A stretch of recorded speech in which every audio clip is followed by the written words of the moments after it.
Hello everybody, स्वागत है आपका एक बार फिर से मेरे यूट्यूब चैनल पे। इस क्लास में जैसा कि हम बात कर रहे थे पिछली वाली क्लास में लेटर यानी पत्र के बारे में, तो उसी में इस बात को कंटिन्यू रखते हैं और अगला जो 6 नंबर का लेटर है वो पढ़ते हैं। इमेजिन, कल्पना करो, यू आर उत्तम या उर्वशी। कल्पना करो कि तुम उत्तम या उर्वशी हो। राइट ए लेटर, एक पत्र लिखो टू योर एल्डर ब्रदर, जो तुम्हारा बड़ा भाई है। एल्डर यानी बड़ा। कॉन्ग्रेचुलेटिंग हिम यानी बधाई दो उसको। On getting first division, get यानी होता प्राप्त करना। किसके उपलक्ष्य पे? जो प्राप्त की है first division in secondary exam. जो सेकेंडरी के एग्जाम है उनमें उन्होंने क्या है, आपके जो बड़े भाई है उन्होंने क्या है, फर्स्ट डिवीजन प्राप्त किया। तो उसके लिए आपको एक पत्र लिखना है, ठीक है ना।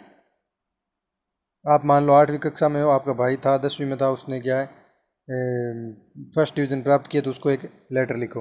तो सबसे पहले आप हॉस्टल में हो मान लो, तो ये हॉस्टल का एड्रेस लिख लिया।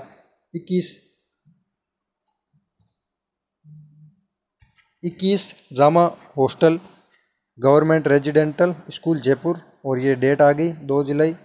और माय डियर ब्रदर, मेरे प्रिय भाई, ये हो गया संबोधन।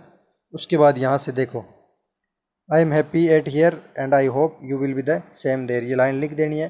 फिर उसके बाद आई एम हाईली प्लीज, मैं बहुत खुश हूँ, टू नो यानी जानकर, दैट कि यू हैव पास्ड, तुम पास कर चुके हो, योर सेकेंडरी एग्जामिनेशन, तुम्हारा जो 10वीं का जो सेकेंडरी का परीक्षा परिणाम था उसमें तुम पास हो चुके हो with first division. First division के साथ तुम 10वीं पास कर चुके हो। ये बात जानकर मैं क्या है, बहुत खुश हूँ। आई कॉन्ग्रेचुलेट, मैं बधाई देता हूँ, यू यानी तुमको, ऑन योर सक्सेस, तुम्हारी सफलता के लिए। आई होप, मैं आशा करता हूँ, you will maintain it in future also, मैं आशा करता हूँ कि तुम इसको अपने भविष्य में मेंटेन रखोगे। विथ रिगार्ड्स, सम्मान के साथ, योर लविंग ब्रदर या सिस्टर उत्तम या उर्वशी।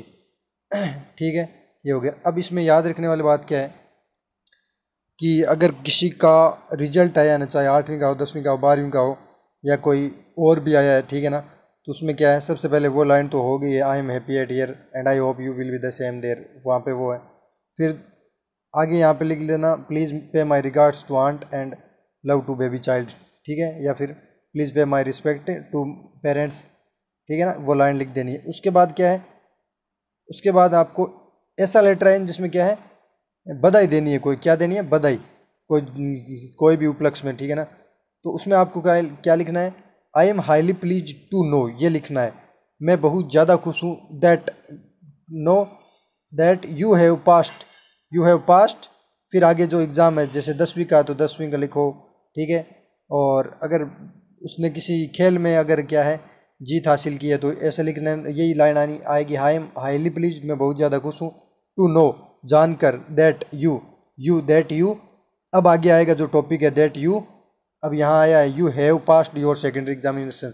अगर उसने किसी खेल में जीत हासिल की है तो या आप यहाँ क्या लिखोगे, दैट यू गोट या प्राप्त किए, गोट यानी प्राप्त किया है, गोट गोल्ड मेडल प्राप्त किया है, यू इन बैडमिंटन, ठीक है ना, जैसे बैडमिंटन में तुमने क्या है गोल्ड मेडल प्राप्त किया है। तो कोई भी जो बधाई देना है उसमें ये लाइन लिखनी है। कौन सी लाइन, देखो,